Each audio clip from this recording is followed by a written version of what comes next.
Hello everyone, we are Group 10. Here's our 5 members. Now we'll bring you the analysis report on the leadership strategy of Clayton Christensen and Michael Horn.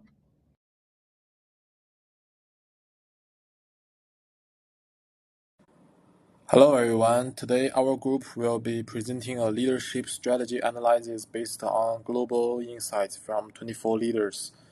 The leader we selected for this report is Clayton Christensen, a Harvard Business School professor and the pioneer of the theory of disruptive innovation. We also highlight the work of Michael Horn, his long-term collaborator and the co-founder of the Innosight Institute, who helped apply these ideas in the field of education. We chose Clayton because his influence goes far beyond academic research. His ideas have reshaped how organizations understand innovation, competition, and leadership. More importantly, his work explains why even well-managed and successful companies can fail when they are unable to respond to disruptive change. The main purpose of this report is to analyze Christensen's leadership strategy by examining his background, the organizational context influenced by his ideas, and the key lessons that leaders can learn from his approach to innovation and transformation. This presentation is structured as follows. First, we introduce the leader and the background of his work. Next, we analyze his leadership style and strategic thinking. Then we discuss the key lessons learned from his successful strategies. Finally, we conclude with the broader implications for leadership in dynamic and competitive environments. Clayton Christensen is the founder of the theory of disruptive innovation and one of the most influential professors at Harvard Business School.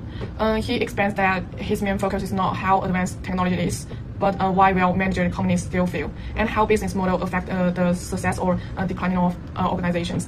Around the year 2000, Christensen co-founded a company called Innosight in Massachusetts. Unlike traditional consulting firms, Innosight was created to turn disruptive innovation theory into real business practice and help companies make better strategy decisions. Innosight mainly works on innovation strategy and business model transformation. It helps established companies identify possible disruptive threats, plan long-term growth, and create an independent innovation unit to explore new markets. The company also works on innovation projects in areas such as education, healthcare, and the public sector. Innosight is positioned at a high-end innovation strategy consulting firm. Its clients are usually leading companies that are facing challenges from new technologies or new business models, instead of becoming very large. Innosight stay medium-sized and focus on expert knowledge and practical solutions. Under Christensen's influence, one important turning point for Innosight was turning disruptive innovation from an academic idea into a practical tool for business decisions. Another key change was expanding its work from business to social field like education and healthcare. Well, there are many unmet needs. Although Innosight compared with large consult firms such as McKinsey and BCG, its main advantages is original theory and long-term view, especially in identifying disruptive risk that traditional firm often miss. I'm going to introduce Clayton Christensen and explain how his background shaped his ideas and leadership approach. Clayton Christensen was a professor at Harvard Business School and one of the most influential thinkers in modern management. Unlike many scholars who focus mainly on successful companies, Christensen focused on failure. He wanted to understand why strong, well-managed firms sometimes collapse. This question became the foundation of his work. Before becoming widely known, Christensen spent many years studying technology-based industries. He combined academic research with close observation of real companies. Through this process, he discovered that many companies fail not because of poor management, but because of good management practices applied in the wrong way. This insight led him to develop the theory of disruptive innovation. Christensen found that established companies usually focus on sustaining innovation. They improve existing products to satisfy their most profitable customers. At the same time, they often ignore new technologies that are cheaper, simpler, and less attractive at first. These technologies usually serve small or low-end markets. However, as they improve over time, they eventually disrupt entire industries.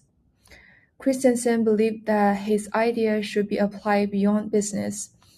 Together with his collaborator, Michael Horn, he extended disruptive innovation theory into the education sector.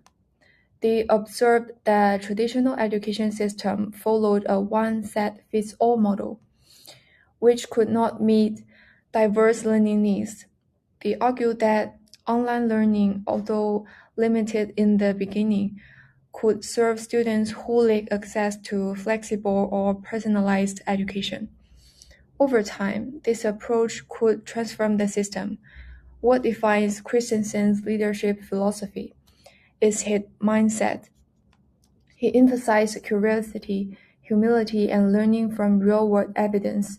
He encouraged leaders to look beyond current success and create space for experimentation.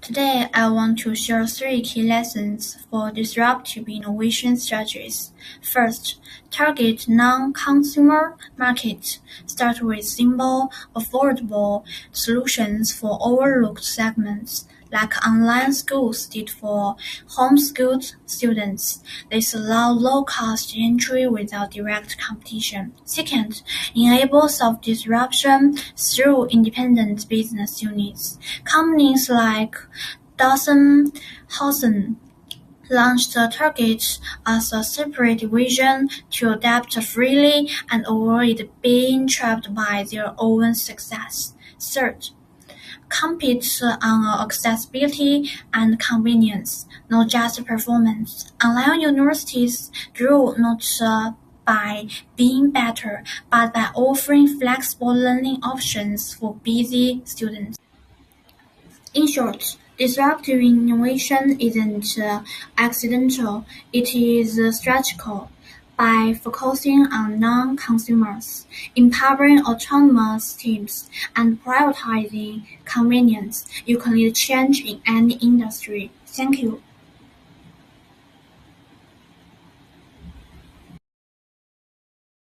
So we've come full circle back to that eye-opening question we started with. Which things that seem right today are running my future? The answer may lie in this confusing Christensen's paradox. When we are too busy listening to our current customers, we are just sticking to what we already do well. That's fun, but it can make us miss the today new, game-changing world outside. Past wins can blend us to the future. That's why needs modesty in planning. It means knowing this. Our best strengths, past success, core customers, efficient method may be our biggest blind spots and real threats to the future. So my conclusion is true smart planning isn't about keeping up past success. It's about having the courage and sense to question the right thing that made you successful today. That's all. Thank you.